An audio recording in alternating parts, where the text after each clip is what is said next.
Ekspektasi itu ibarat balon gas, makin tinggi ditiup, makin melayang jauh ke awan. Tapi begitu kena duri sedikit saja, ya kalian juga pasti tahu apa yang akan terjadi. Itulah rasa pedas manis kehidupan yang baru saja kita telan mentah-mentah di Piala AFF 2026. Baru kemarin sore kita sorak-sorai minta rematch sama Argentina, sampai siap-siap konvoy karena melibas Kamboja dan Timur Leste. Begitu ketemu rombongan Kanjeng Nguyen, kita dibuat sadar kalau timnas rasanya belum pantas disebut King ASEAN. Pertanyaannya, apakah kekalahan 0-3 ini cuma kebetulan apes? Atau sebenarnya kita memang terlalu terburu-buru merasa jadi King Asia Tenggara? Padahal borok taktiknya sudah kelihatan dari laga pertama. Yuk kita bedah tuntas.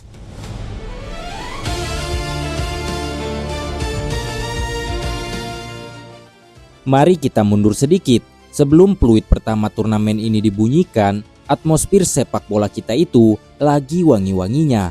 Datangnya pelatih berkelas seperti John Hartman, plus kedalaman skuad yang diisi perpaduan pemain lokal diaspora dan pemain segudang pengalaman, bikin semua orang jumawa. Slogannya bukan lagi semoga masuk final, tapi kali ini wajib angkat piala. Tapi tunggu dulu, kalau kita tengok buku sejarah, ambisi tinggi ini sebenarnya dibayangi rekor yang agak tragis. Sepanjang sejarah Piala AFF, timnas Indonesia itu sudah 6 kali masuk final. Dan tahu berapa kali kita juara? Kalian jawab sendiri aja ya.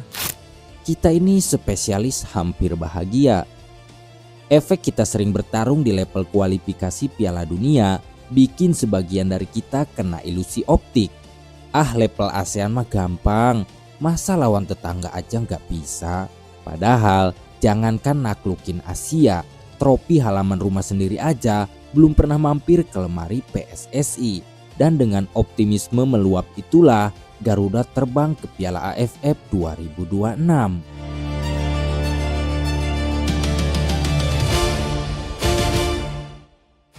Dan seperti skenario film drama, awal perjalanan kita manis banget.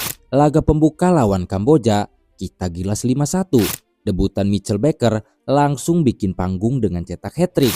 Media sosial langsung heboh, meme bertebaran, seolah-olah trofi AFF sudah setengah jalan menuju Jakarta.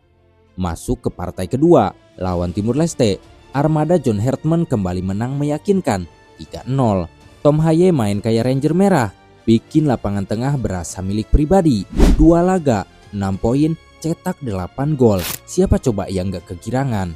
Tapi di balik angka 8 gol itu, sebenarnya ada dosa-dosa kecil yang luput dari pengamatan kita karena tertutup euforia. Coba ingat-ingat lagi waktu lawan Kamboja. Begitu unggul jauh, intensitas permainan anak-anak langsung melorot drastis. Kareta, cok. Intensitas permainan anak-anak langsung melorot drastis di babak kedua. Pemain pelapis yang masuk juga kelihatan kedodoran buat jaga tempo. Lanjut ke laga Timur Leste, kita memang dominan, tapi babak pertama mainnya buntu banget. Baru di menit ke-74, keran gol terbuka. Artinya apa? Tim kita itu belum konsisten main rapi selama 90 menit penuh. Kalau lawan tim papan bawah, celah begitu mungkin gak dihukum. Tapi masalahnya, di laga ketiga kita ketemu pawangnya.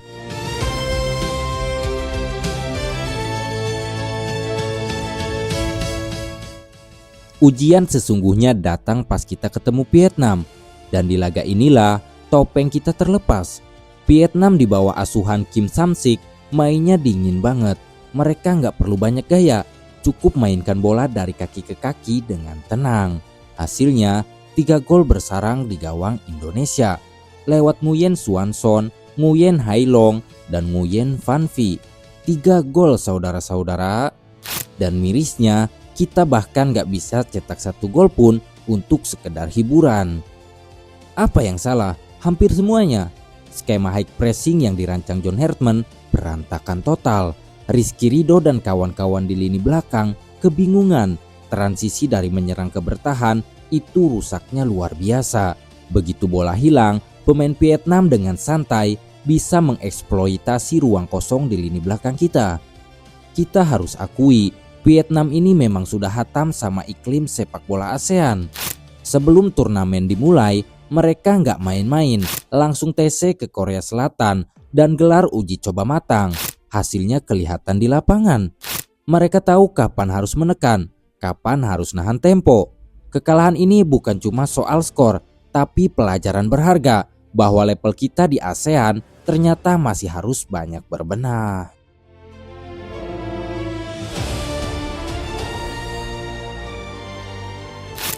Akibat digeprek Vietnam, posisi Indonesia di klasemen grup A langsung merosot ke peringkat ketiga.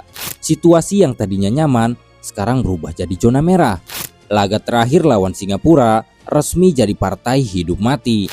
Menang adalah harga mati. Kalau sampai imbang, apalagi kalah, ya selamat tinggal Piala AFF 2026. Kita bakal pulang kampung lebih awal dari fase grup. Dan jangan sekali-sekali remehkan Singapura. Ingat, Singapura itu kemarin sanggup menahan imbang Vietnam 0-0. Negara yang membantai kita 3 gol ternyata dibuat frustasi sama pertahanan Singapura. Jadi kalau ada yang mikir lawan Singapura bakal bisa menang mudah, tolong bangun dari mimpinya sekarang juga. Bayangkan betapa ironisnya, tim yang dari awal digadang-gadang bakal mengakhiri puasa gelar dan jadi raja ASEAN malah berpotensi gugur sebelum semifinal.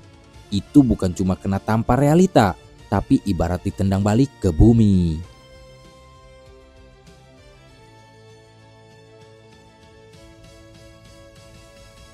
Kekalahan dari Vietnam memang menyesakan, tapi ini belum akhir dunia. Masih ada satu laga tersisa buat John Hartman merapikan barisan dan membuktikan kalau skuad ini punya mental petarung, bukan cuma gagah di atas kertas.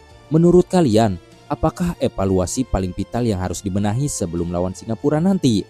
Dan apakah kalian masih yakin Garuda bisa lolos ke semifinal dan bahkan bisa juara AFF 2026? Tulis pendapat kalian di kolom komentar. Jangan lupa subscribe